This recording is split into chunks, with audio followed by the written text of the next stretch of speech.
Hey, we're We're on live, guys. We're live. I am Okay. Jeff with eBay Addicts, and today my guest is Sir Flipz Alot. Lewis, you want to introduce yourself in case people don't know who you are? My name is Lewis, aka Sir Flipz Alot over on Instagram, and I am a reseller. I sell on Amazon and eBay. Oh, and I live in Germany. So yeah. And you sell a Macari as well, or no? No, we don't have that in Germany. Okay, cool. So, talk to me. So you work a full-time job, right? And you're a Uh, full-time reseller as well, right? exactly. Thank you for saying that. Yeah, I work a full-time job. I'm a security guard, and I work 12-hour shifts, 4 to 5 times a week, nights and days. And I consider myself a full-time reseller, even though I still have a job. I work 40 to 60 hours a week doing reselling, whether that's sourcing, listing, or doing researching. Like I work it full time. So I say I'm a full-time reseller. Right. Okay. So that's what I was thinking. So you're a full-time reseller and you have a full-time job, and Yeah. you have a family as well that we were talking about. So it sounds like you're a Yes, pretty I busy do. guy. So There's always something. There's always something to do. Yeah. okay. Well, hey guys, our guest here is from Germany. So if you have any questions, go ahead and drop it in the chat, and we'll get to it. So we're running late today because of the My we're in two fault. different time zones. It's all right. Right. It's a miscommunication. I'm all the way in Florida, and Lewis is in Germany. So we had a little bit of a miscommunication, but we're good now. So I guess I got a ton of questions for you, bro. Now, first I'm ready first to question answer. I got.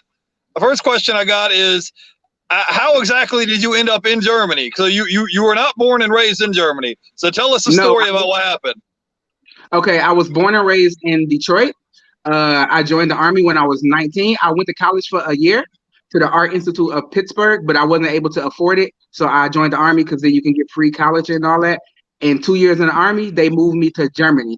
And I met my ex-wife in Germany, and I ended up staying here. So that's pretty much how I ended up from Detroit to Germany. Okay, so I got more questions for you. So when you entered Okay. into the military, did they end up Yeah. paying for your school? Did you end up graduating college and getting a degree and all that, or what happened? I think I was when I was younger, I was very lost and I didn't really know what I wanted to do. So I tried. So I spent 6 years in the army and then I got out and I tried to do online college, but it didn't really work out. But 2 years ago, I went back and I'm one credit short of having my bachelor's. So, but I don't really think I need it for the life that I want to have. So it's not that big of a deal to finish. Well, man, if you're only one credit away, you might as well go ahead and get I your degree, know, because I the know. thing is, I'm not mad at you, bro. I'm just saying the thing is, all the hours that you put into the schoolwork of getting the Yeah, degree, it doesn't count for nothing. They're not going to, when you go to sit down for an interview somewhere for a job ever in your life, they're not going to ask you how many college credit hours you have. You know what I'm saying? They're just going to ask yeah, you, do you have a degree or not? But the cool thing is about a degree, once you got it, you got it. It don't say nowhere on there. It doesn't say it took you 5 years, 10 years, 12 years. It exactly, doesn't say that nowhere exactly, on it. But once exactly. you go ahead and get it, and you're through. If they say, hey, do you have a degree or not? Then you could be like, yeah or no. If you say, yeah, I'm two credit hours away, they're gonna be like, okay, so do you have it or do you not? Exactly, right. It's no middle ground. I'm just telling you, just in case you ever need it down the road. So I want to say hi to Yeah, the chat real quick. We got in Dubai here. We got Alexander Bowles here today. We got the fundamentals of side hustling. He says, "What's up, my dude?" We got Regina here. She says, "Hello, everyone. What's up, Sir Flips?" And so Regina and Fundamentals of Side Hustling, they have a show. I don't know if you know that or yes, not, but you have to go I check it do. out. I do. I've been trying to get on there, but the whole time difference thing is a problem. But I mean, we made it Okay. happen. So Yeah, well, we just have to wing it sometimes, bro. If you can't make it, you can't make it. It's not the end of the world, right. man. So talk to me. So you joined the army at 19 years old. You was trying to go Yeah, to school and get your degree, right? yeah. And so you ended up meeting your ex-wife there in Germany, and you like Germany so much you decided to stay. Did you ever think about coming back stateside, or what? Tell us a story about what happened, bro. I mean, I met her, and I don't have that much family back in the States. Like my family is spread all over, and I didn't really have that much to go back to. So I figured, I mean, if I have this opportunity, why not try it and see if I can make it work? Okay, cool. So tell me about I mean, we're going to get into resale, but I'm just curious. I've never been outside the States, so how Okay. is life different in Germany than it is in the United States? Like, tell me like 2 or 3 big things that would be like a culture shock if someone was an American. And let's say if we just showed up there and was like they dropped us in the middle of Germany, what will we have to Right. look out for? Like, tell us what's Um, going on. okay, a few things is first off the language. They speak German, and the language is like the total opposite of English, just the way we pronounce things. It's total opposites of the way Germans pronounce it. So just the language is really different. Uh Germans are not, I wouldn't say that they're rude, but they're very direct. I guess you could say, like, I was always taught that the customer is always right. In Germany, that's not that true. Some people are nice, but it's like the customer is not always right. Am I still there? Yeah, I'll put you on full screen. Go ahead. Okay. So yeah, so the language is the first thing, and then Germans aren't rude, but they're just much more direct. And then the third thing is that, oh, where the state that I live in, everything is closed on Sunday. So you always have to be sure that on Saturday you have everything that you need, because Sunday everything is closed except the gas stations and the fast food restaurants. Okay, cool. I'm gonna catch some people in the chat. We got a bunch of people that came by to hang out with you today. How We do I see have the chat? Oh, Lone there we Star go. Picker is here. He says, Lone "Hey, Star Pickers. we got Addicted to Hustle is here today, and I want to make sure I didn't miss anybody. We had Regina here. They just said hello, and Louis Lone Star Picker says it will happen. So I think he was talking about getting you on the show. Exactly. So I got a question in the chat real quick. Fundamentalist to Side Hustle, and he says, how do they accept you as a resident? Are you like a legal like person there, or do you have like The a go ahead? the way it works is that basically two ways you can stay in Germany if you're like from America. Either you have to be married to a German, or you have to have a child who was born in Germany. And if you have one of those two things, then you get this thing that's called like a permanent residence ID, and you have to go 3 years. Then you have to go get it renewed. No, it's you get it for 1 year. Then you have to go to get it renewed for 3 years, and after 3 years, as long as you're working and you're not causing any like stress or drama, then you can get your permanent one to where you can just stay in Germany. You're still, I'm still an American, but I'm able to stay in Germany forever. Okay, cool. So what was like the biggest adjustment that you had to make being an American in German? Like, was it the language? Was it the culture? Was it the housing? Like, let me know what like something that really stuck out to you where you're just like, man, I don't know if this place is for me. Like, oh, I think we lost him. Hold on one second. Hold on one second, guys. I think we lost our guest. Hold on. I don't know if he exited or we hit the wrong button. 1 second, guys. I'm going to see if I can send him. Oh, there he is. I think he's back. I don't know what happened. Give me 1 second.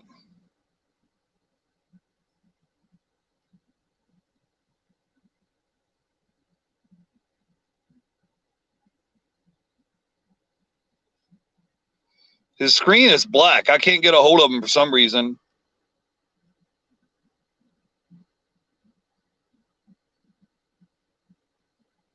I don't know if we lost him or we got disconnected. I'm trying to get him back. He's not showing up on my screen. I'm trying. I don't know if I hit the wrong button or what happened. I don't know. I don't know if he exited the stream. Maybe he just left.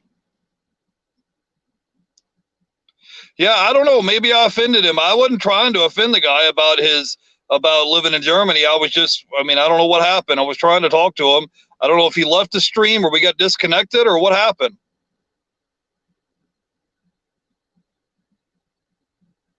You said he'll be back?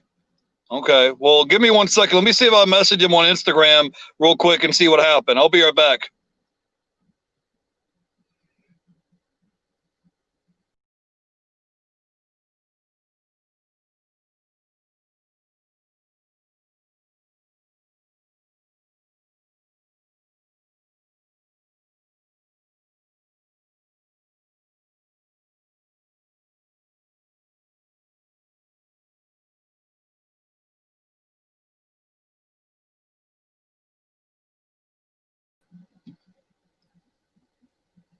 Hey, are you Okay. there, bro? Yeah, I'm sorry. I never did live stream before and hit the back button and then it wouldn't let my mic and my camera come back. That's okay. Just don't press no buttons. Okay, just stay where you are. Because people in the chat said get him back. I said, dude, I didn't kick him out of the stream. We just got disconnected. So go ahead and The talk, and problem, I'll be quiet. Go ahead. okay, but the problem is that I can't see the chat when I'm looking at the camera. So I was trying to hit the chat button. I'll tell you. Yeah, if you have questions, I'll bring it up in the chat. So go ahead. Okay, all right, Just all right. you just have to trust me, bro. Go ahead. You're good. Okay, all right. So the question was, I think, what was the biggest thing, the biggest shock to being in Germany? Yeah, like what's like the biggest adjustment that you had to make? I think the biggest adjustment was learning the language. Because when I first came here, I was like, man, everybody speaks English. I don't need to learn the language. That's just more work to do. And after a while, I pretty much got tired, like everybody else having to do things for me, whether that was like ordering food or doing paperwork or anything. So learning the language was the hardest thing, and I'm still learning now. But the language was like the biggest shock and the biggest thing I had to overcome because everything else is just small little things like um, the stores being closed on Sunday, then I just go shopping on Saturday, or them being a little bit extra rude, then I just don't take everything personal. But learning the language, that was the hardest and the biggest shock.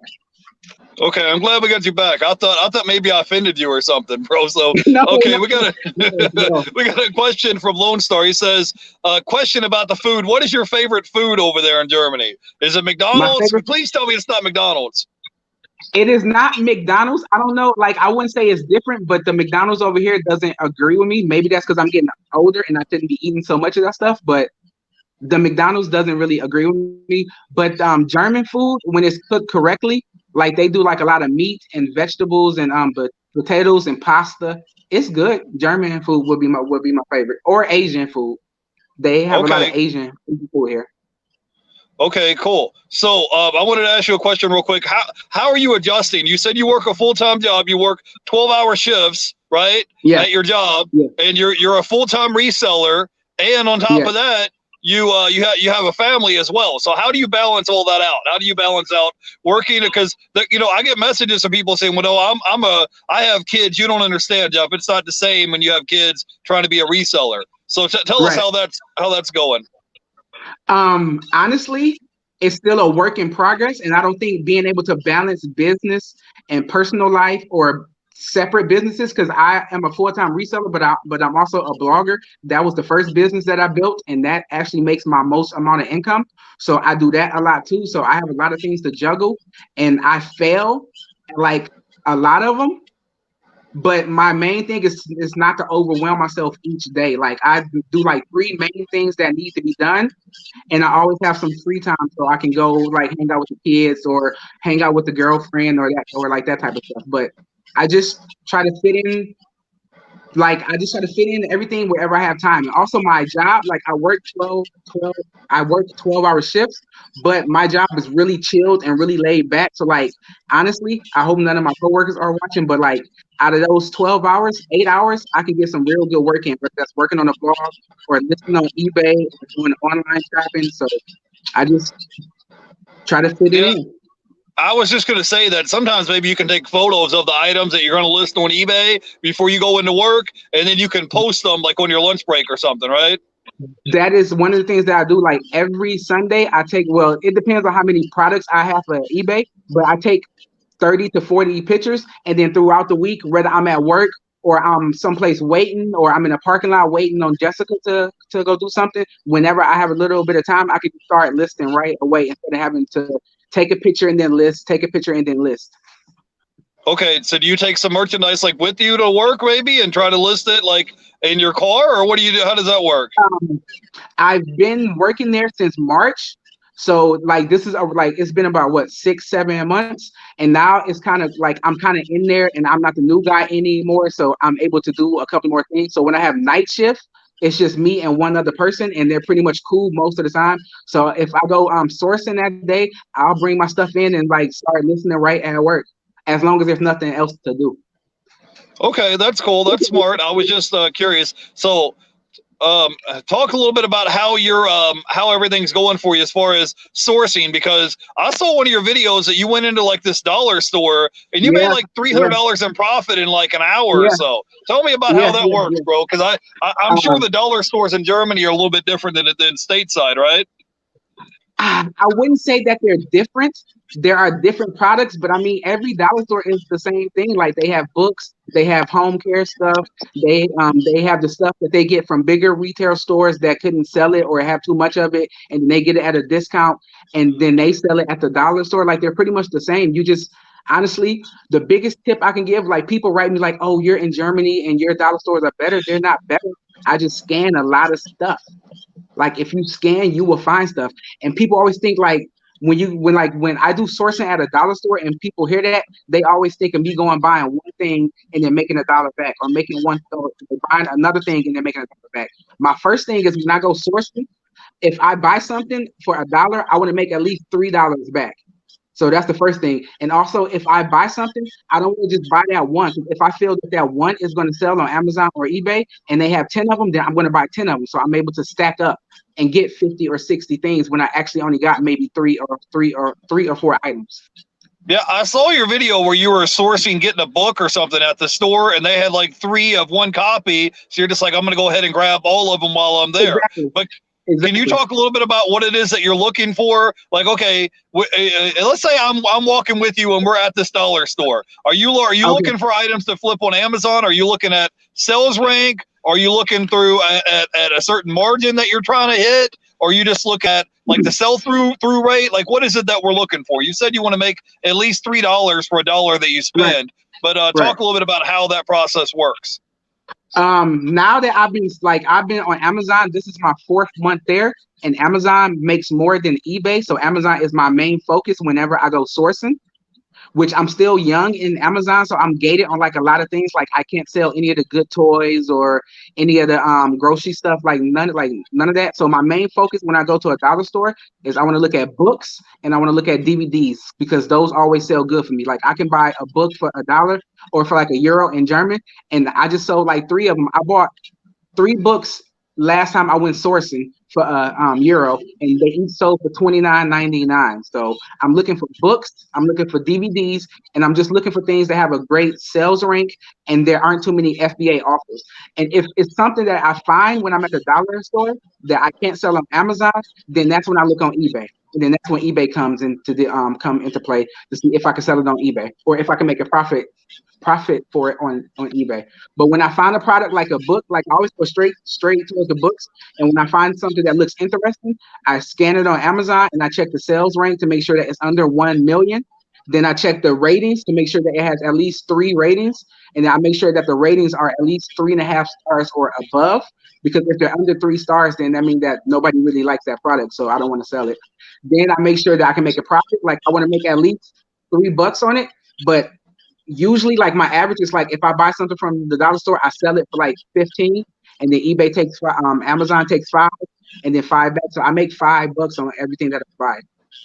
Okay, cool. So how many barcodes do you scan to find an item? Because sometimes you walk in and it's like first item you scan is good, and Mhm. sometimes you remember in your head because you're like, oh, I've sold this item before, so you don't need to scan that barcode again. But sometimes you're in Exactly. there and you're just scanning barcode after barcode after barcode to find some profitable items, right? Like talk a little bit about how that works, because some people that are new to reselling, they might get Mhm. discouraged. They might be like, look, I scanned 5 barcodes and I couldn't find nothing.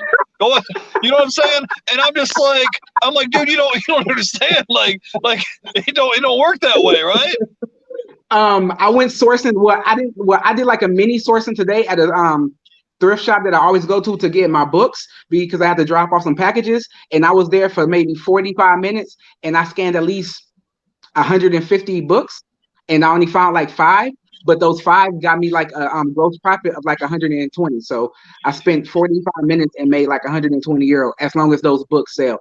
But like you have to scan a lot, and then people like I like to go to books and I like to go to DVDs, but I'll go throughout the whole store because maybe I'll find some soaps that are a good deal, or maybe I'll find something that for the car that's a good deal. You have to like scan everything. Scan everything. You have to scan a lot because if you're not scanning, then you can't find anything. And scanning like 5 or 10 items, that's not going to do it. You have to scan as much as possible. Right, right. So on your video the other day, you were telling people they got to always be sourcing. So if you're at Walmart, you're out somewhere, you just need to be sourcing while you're there. Like the other day, I had to get some air conditioning coolant for my car, and I went to Walmart and got it. And then I was like, as soon as I got that, I'm like, I'm gonna go check out the clearance and see if I can find anything at clearance because I'm already there anyways. So can you talk a little bit about because you're already there anyways? It ain't gonna take but 2 minutes for you to walk over there and check out the clearance. You're already there, right? Exactly. My thing with that is like you should always be sourcing and you should always be scanning because you never know where you're going to find deals because every store works the same thing. No, every store works the same way. It doesn't matter what they sell. They buy stuff and they're trying to get rid of it. The stuff that doesn't sell or doesn't sell out, they have to get rid of it so that they can have space for the new hot stuff. So that goes on clearance. So you always want to go to the clearance of every store and scan and see what you can find. Because just because it's in clearance in your city or wherever that store is doesn't mean across the world or across the country somebody else isn't looking for that product. So people always say, how can you buy stuff that's on clearance and you sell it? Just because it's on sale here, it doesn't mean it's not on sale somewhere else. So yeah, and scanning, like that's one of my favorite things. Like I know like my stores where I go to the grocery stores that I pretty much always find something. So when I need to go grocery shopping, I go to that grocery store because I already know how it works out. I already know the layout of it and I already know what I'm looking for and I'm able to scan things. So I just kind of tailor not like my business fits into my life because I can scan wherever I'm going and I still can get my business done. So I can do 2 things at once, if that makes sense. Yeah. I saw your post you made the other day on Instagram, and it said something like you're waiting for someone to quit calling you so you could check sold comps. And I was like, that's me. I mean, people be like, I'm trying to call you, and I'm just like, I can't. I'm like, do not disturb. I'm scanning barcodes right now, you know? Exactly. I was laughing out loud. I'm like, my man, I'm like, he gets it. He's doing the same thing I'm doing. It happens. Yeah, and I don't want to hit. Sorry, what? Go ahead.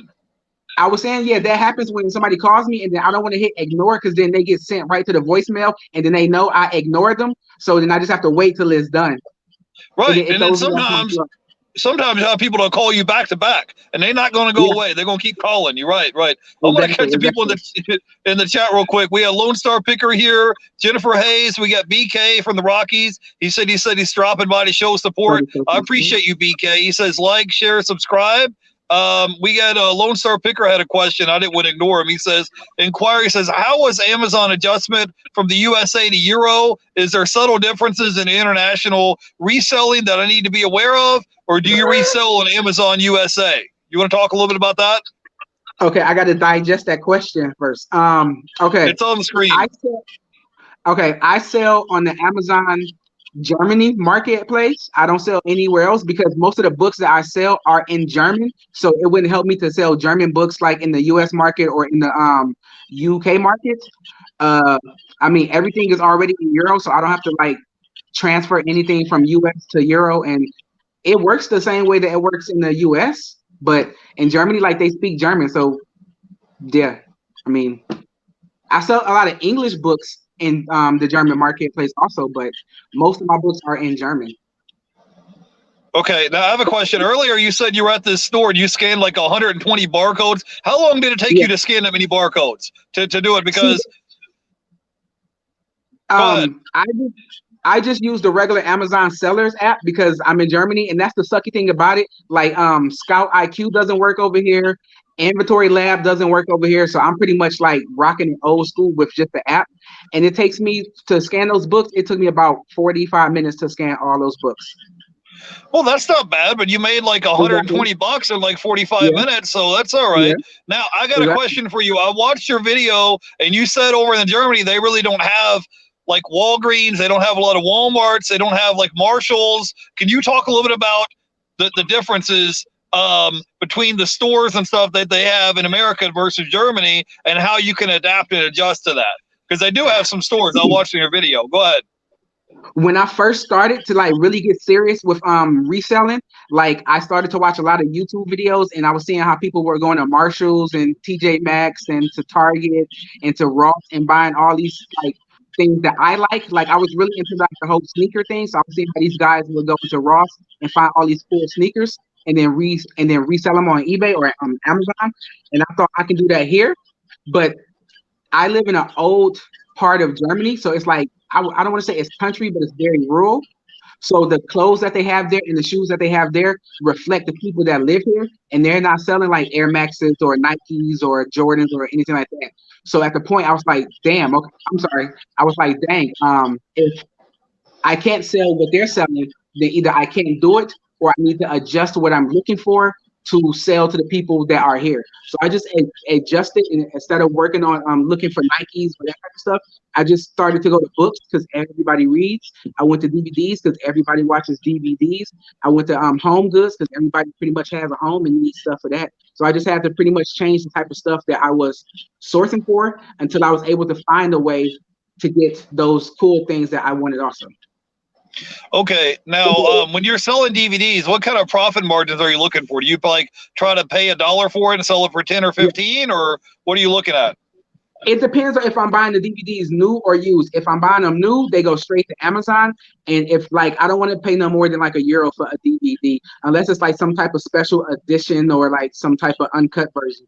But usually I get them from the dollar store and I pay $1, and I want to make at least three, but I usually make about 4 or 5 on each one. Yeah, but you're talking about after fees and everything, right? After fees, yes. That's after fees. That's after shipping. That's after me putting my €1 back that I bought the thing for. So net profit is about €4 to €5. We had a question from Louis. He said he wanted to know about the technology and policies for Amazon versus USA version. He said, "Did you sell in USA prior to this? So were you a reseller before you left to go to Germany, or no?" No. Because you said you joined the military at 19, so you would have been young to be a reseller, right? Yeah, but no. I started reselling like actually next month will be 1 year starting reselling. Okay, cool. Now, how has your sales been this year with everything that's been going on? That was the time that I made the most money ever. Like really? That was like So you guys have had like the lockdown and everything else in Germany as well, right? Like we have here in the States, and you've still been killing it. You've still been making sales left and right, right? Yeah, exactly. I was able to actually that's when the lockdown started is when I started my Amazon business. It's like it took a minute for me to get into Amazon, and then once I got into Amazon, they were only accepting the essential items. So it still took like 2 months before I could send my stuff in there. But the minute I was able to send it in there, I was like making money. And in that time that I wasn't able to send my stuff into FBA, I was selling on eBay and I was selling on Go. Okay, cool. And so hang on. He says Louis says I missed a question in the chat. So let me see if I can catch it because I might have missed it. He had a question about the cost of living. I'm sorry if I missed your question. I didn't do it on purpose. Yeah, I think he wants to know what the cost of living like is in Germany. The cost of living, I mean, it's pretty much like the States. Like the way I like to describe Germany compared to the States, it's like Germany is pretty much up there with the States, but maybe like a couple of years behind. And what I mean by that is like we don't have any Uber here. We don't have any Uber Eats. Like some of the things that they have in the States, it just takes a little bit longer to come here. But it's pretty much the same. It's like a little bit more expensive to live here, but you're when you work, you get paid more to like subsidize the actual cost of it. So it's normal. Okay, cool. So what's your favorite part about living in Germany so far? Is it the weather? Is it the food? Is it the women? Like give us the lowdown on what's the best part about living in Germany, because I've never been overseas, so you got to give us the update on what's going on over there, bro. I mean, I don't know the best part. I don't want to sound negative because I'm not like negative and I don't hate being here, but it wouldn't be my first choice to be here, but I have kids here. So, and they're like, I don't want to just I just can't get up and leave that. So, I mean, it's okay, but I don't have like a best part of it. Like I don't wake up and say, yes, I'm in Germany. Okay, no, I was just wondering, like, because a lot of us have never been outside the United States, so I was just kind of curious about it. So, what platform do you like selling on better, eBay or Amazon? And can you talk a little bit about your how that's been for you, because a lot of people are gated on Amazon. So you talk a Yeah. little bit about how that's been for you so far. Okay, I like Amazon much better. Well, I don't want to say much better than eBay, but because I like eBay because I actually started on eBay. But I like Amazon a lot better just for the simple ways that it's set up, like with the sales rank. To me, I'm able to gauge how quick an item would sell much better on Amazon compared to eBay. And the products that I can get from Amazon are like there's a wider array of products that I think I could sell on Amazon than I could sell on eBay. And I'm gated too. I'm gated on everything. I've never been ungated on anything. A lot of people tell me that they're gated on DVDs when they start in the States. Maybe that's just Germany, but I was never gated on DVDs. And I realized that either I could complain about being gated on these items that I can't sell anyway, or I can just figure out how I can sell the items that I can sell. And I just, after trial and error, I just realized that books and DVDs and video games sell the best for me. So I just focus in on that. Okay, now can you give us some tips or advice for reselling? Because this has basically been your full-time job. You said you've been putting in like 40 hours a week selling on eBay Definitely. and Amazon. Can you give us some Definitely. tips or tricks or some things that you learned along the way since you've been like a full-time reseller that you could pass along to us and help us out? Okay, on eBay or Amazon? Both. Just go ahead. Just give it to us. Okay. Give us Okay, the info. let's start with Amazon. My biggest tip for people who are already resellers, like on eBay or Posh or Mercari, and you're thinking about going to Amazon, just do it. It's totally different than eBay or any of those other places, but it's not something that you can't learn or that you can't, like, I've never taken a course. I never paid anybody to teach me anything. I've always just either read blogs, talked to people on Instagram, or just watched YouTube videos and just figured it out as I went. And I would start, if I was thinking about starting with Amazon, I would start with Amazon. Just start and just do it. And when I started, I would just focus on books. You can make a lot of money on books and you don't have to worry about being gated in it because you can sell all the books. You can sell used books. You can sell new books. Books are everywhere. They're at the grocery store. They're at the department stores. You can find them anywhere. People are giving books away. Like every month, I get somebody who brings me books that they have, and I get them free, and I can make 20 to 30 euros just off of one book. And you can always, like, selling books, the cost of entry for it is very, very low. You're paying $1 to $2 the most, but you can make so much back from it.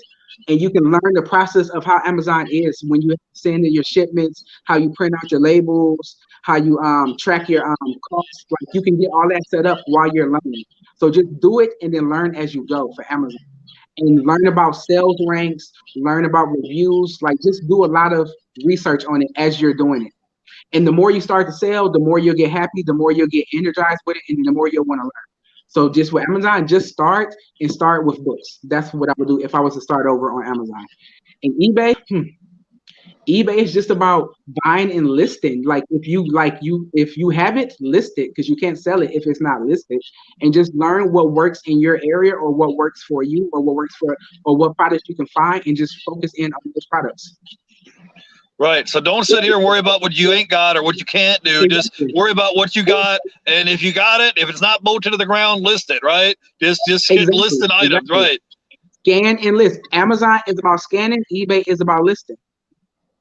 There we go. There you go. So what other items? You said you like to sell books. You like to sell video games. You like to sell DVDs. Is there any other miscellaneous items that you look for? Oh, I got a question. Do you guys have like yard sales? Do you have yard sales, estate sales? Do you guys have like pawn shops? Tell me about that. Do you guys have yard sales over there in Germany or no? Okay, we have pawn shops. I've never been to one, so I can't really say how they work out. I'm sure they have estate sales. I've never been to one though, but I'm sure that they have them. And with yard sales, we don't have yard sales, but what we do have is if you were in Germany and you wanted to have a yard sale, you would have to go to what's called a Flohmarkt, which is like a flea market, and they do those every Saturday and Sunday through the summer, and you can sell all your stuff there. Where you either go to like a big parking and garage, and there's like 50 different people set up with their stuff from out the house that you can buy, or that's what we have. We have the flea market. We don't have yard sales or garage sales, but you can still get the same stuff. Okay, now what's some of the biggest flips, some of the biggest margins on some of the items that you sold so far? Do you have anything that was like a big home run that you paid like $5 for and you sold it for $100, or do you just try Yes, to yes, try to actually, crank it out in volume? Go ahead. actually, when I think on eBay, I get more of the home run sales than I do on Amazon because the way my business is set up on Amazon, my main thing is I want to just focus on getting buying it, listing it, shipping it, selling it, and it doesn't matter if it sells at a lower price as long as I make my €3, then I just move on to the next one. But on eBay, I could be more picky and kind of cater it to my style. And a couple of weeks Right. ago, I went to a thrift shop, and right outside was a board game called Hero Quest. I've never heard of it, but it just looked cool. So I picked it up. I looked at it. There was no price tag on it. I scanned it on eBay, and I saw like 6 or 7 copies that the game was sold for like €200. So Okay. I grabbed it. I went over to the lady and asked her how much she wanted to sell it for. I was willing to pay like up to 30 or 40 € for it, but she told me she only wanted 5 for it. So I hurried up and paid for it, and I listed it in the car, and then I went home. And 3 days later, it sold for like €175. So I paid Really? 5. Yeah, but then this is the thing. Like that was my first used board game that I ever sold. But when I sent it, the person said that it was some pieces missing, which was like my biggest fear. Like, okay, now I got to give you all your money back and go through all this stuff. But then she ended up saying that she just wanted a partial refund. So I ended up giving her 35 € back. So I ended up making 150 off of €5. Well, that's still not bad. I mean, you know, that's the whole Exactly. thing is you were just like, hey, I found this board game here. I'm just going to go ahead and grab it and scan it, see what it's selling Right. for, and then kind of go from there. Yeah. And I mean, like I do like a lot of shoes. Like I get most of my shoes. We have Facebook Marketplace, and we have a thing that's like Craigslist, but it's not Craigslist. So I buy a lot of used Jordans and Nikes and Air Maxes from there, and then resell them on eBay. So I've bought shoes for maybe 10 or 15 € and then sold them for like 120, 130 €. I got a question. So a lot of your sales are a lot of your sales on eBay inside Germany, or do you ship internationally? I've never shipped internationally, but the main thing was because I really started throughout the whole Corona thing, and Germany wasn't shipping outside of Germany, so I just stuck with it, and it's just less. It's just less hassle because when I ship to Germany, I can print everything off on my computer, but when I do international sales, you have to go to the actual post office and fill out a paper. I don't have time for all that. Okay, now if someone is new to reselling, they're just getting started, give me your top 3 tips that would help somebody. If they're new to reselling, they're interested in reselling, they're just trying to get started, or someone who's part-time who wants to put full-time hours in and get a full-time income from reselling. Do you have like top 3 tips that you could give us to help somebody? Okay, I want to start with the person who's already part-time selling and wants to go to Yeah. full-time selling. My number one tip, and pretty much the only tip that I could probably give you, is if you're part-time selling, that means you're making a profit. And if that profit isn't enough, times what you're doing more. So if you're doing part-time selling and you're making $500 a month and you want to make 2,000, then whatever you're doing, times that by 4. Buy 4 times more stuff, list 4 times more things, work 4 times harder, and you'll get to where you're going. Well, that If makes that sense definitely. If you have XYZ number of items listed in your eBay store and you want makes four right, times the amount of results, then list 4 times the amount of items. That basically makes exactly. sense to me. Right. I mean, So I've done it and it works. So yeah. And then the person who wants to start reselling, I would say start with the things that are in your house. Like when I first started, I had like a very big shoe collection, so I was able to sell some shoes off to like get a money pot going. But I'm sure you can find at least $1,000 worth of stuff that's in your closet or in your garage or in your attic of stuff that you don't need. Like I'm sure you got a whole bunch of books that you're not reading anymore. You can start with books or DVDs or old electronics that you don't use anymore. Those 3 iPhones that are in your drawer that you don't ever use because the screen is cracked. You can sell that for 60 or 70 bucks. So just start with your stuff in your house, and then that money that you make, you can take that as an investment.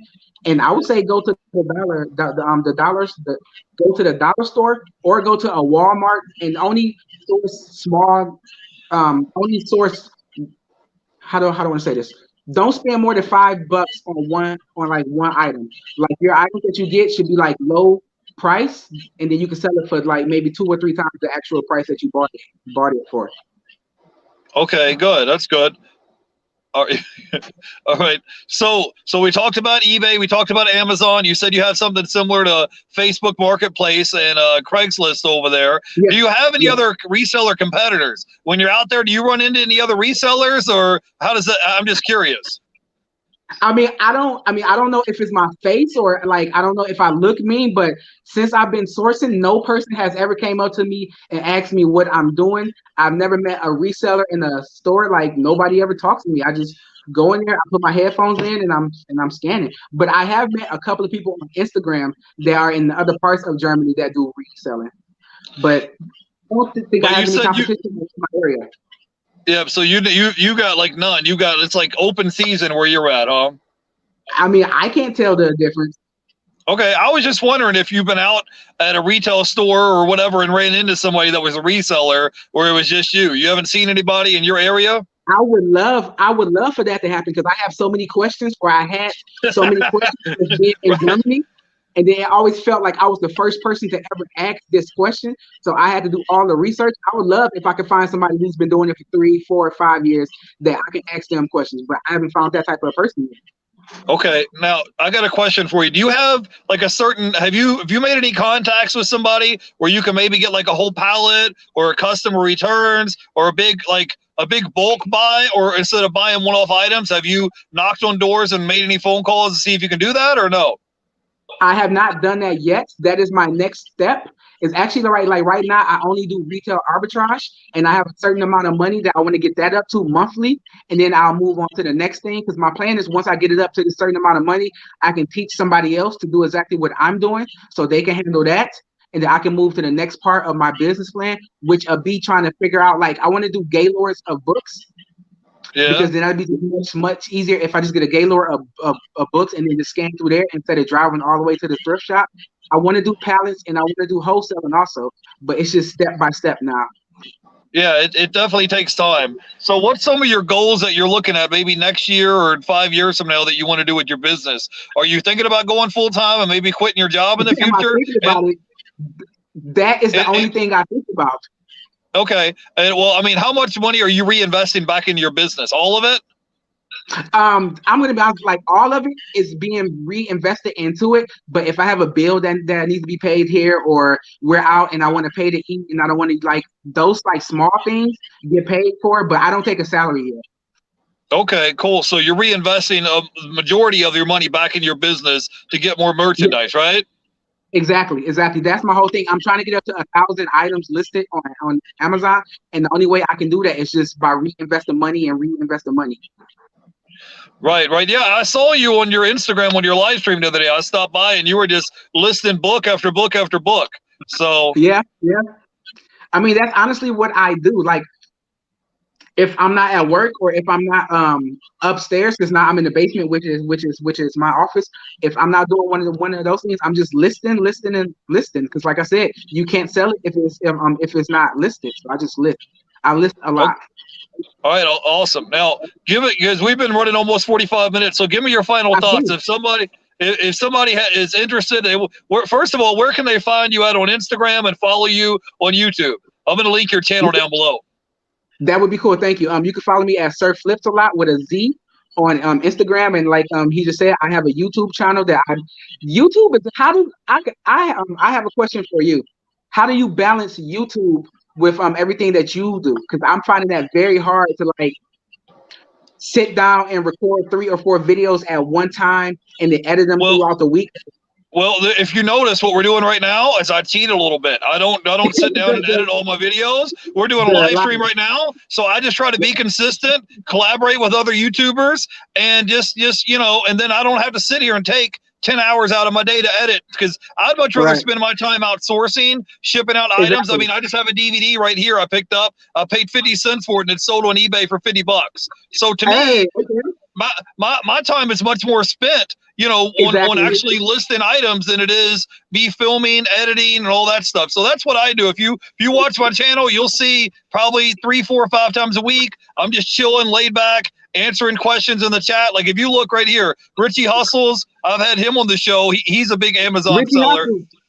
That Yeah. is Richie Hustles is one of my, like, I have different layers of people who are resellers that I want to reach to, and he's one of those people. I watch all Yeah, his videos. Richie Hustles. That's what I'm saying. So now you get a chance. I know your time zone is different. You should send him a message on Instagram. Get him to come on your show. You guys can chop it up and talk all about Amazon, talk all about clearance and all that stuff. But that's what I Right. do, man. Like, I work a full-time job. I work 7 days a week. I work for a courier company. I have my 2 Okay. eBay stores. And then on top of that, I make YouTube videos. But like I said, most of my videos is just like this, just us sitting back, Right. trying to be consistent, collaborate. And then, I try to just interact with new guests, bring on people that you can't find nowhere else. You know what I mean? So Right. that's how you do it. But I don't have kids, though. I don't have a family. It's just me. So I don't Oh, have okay. nobody calling me saying, you need to be home at 10 o'clock. Dinner's ready. I'm just like, all right, I'll get home whenever I get home. You know what I mean? Yeah. So Yeah, you just got to make some changes. Yeah. See, Richie Hustles in the chat. He says, hit me I up. will. Hit him up. I Hit him will, up on definitely. Instagram. So, but yeah, I mean, he said, yeah, I mean, he says everything is for a short time. Enjoy the long time. So you just have to kind of make it work. You just kind of, just how you work 12-hour days, right? You have your family, you have kids and stuff, and then you're still putting in 40 hours a week, doing your thing with reselling. So you just have to make it work, bro. It's like, it ain't nothing going to be perfect. You just got to make it work. And just if you put the energy and you put the effort into it, it's going to reflect that, man. Just like, I'm just trying to be authentic, be yourself, and just be consistent, collaborate, and it's going to come. It'll happen. It don't happen overnight, but it'll come. Same way with reselling, right? You're going to get there. You just keep reinvesting your money. Pretty soon it's going to grow, and you're going to be killing it. You're going to be making 6 figures a year as a reseller and be a YouTuber. I mean, I know. I'm telling you. I stole your Instagram. First thing I stole on your Instagram, it says "millionaire in the making" or something. I'm like, yeah, we got to get this guy on the show. He's a hustler for real, man. So, anyways, bro, give me your final thoughts, bro, and I'll let you go. So, let me your final thoughts about reselling. Go ahead. I think reselling is a great way for anybody to be able to get out of the 9-to-5 rush, or do it part-time just for some extra vacation money, or maybe to pay some extra bills. I think reselling is one of those businesses that you can do on any type of scale and be successful at it, but you actually have to learn about it, and you actually have to go out in the stores and like actually scan and list things. So you have to work. The more you work, the more you'll get. And just keep learning. Watch YouTube videos. Get into the community on Instagram. It's one of the I think the reseller community is one of the most genuine and actual real people of communities that I've ever been a part of. Like, everybody is helping, and you would think people will want to be stingy and say, no, if I help you, then I can't get this for myself. But people are always willing to help and answer a question. So just get out there and just start. Right. That's awesome. And then if people have questions, they can reach out to you and ask you questions if they have questions about eBay and Amazon, right? Definitely. You can ask me any question. All right, cool. Awesome. Well, hey, I appreciate you taking time off on your day off to hang out with us. I'm going to link your channel down below. All right. Yeah. Awesome. And hopefully we'll have you again on the show sometime. And next time I have you on the show, yeah, I want you to be telling me that, yeah, I was making, 2,000. Now I'm at 10,000 a month. You know what I'm saying? So you better be out there. I mean, I hope so too. I hope you're like, you know what? We're going to have to reschedule 2 weeks from now. It's fourth quarter and my numbers is blowing up. So anyways, you guys in the chat, thanks for hanging out with me. You all have a great day. And I want to thank our guest, Sir Flipz Alot. Thanks for hanging out with me today. Bye. Thanks. Bye.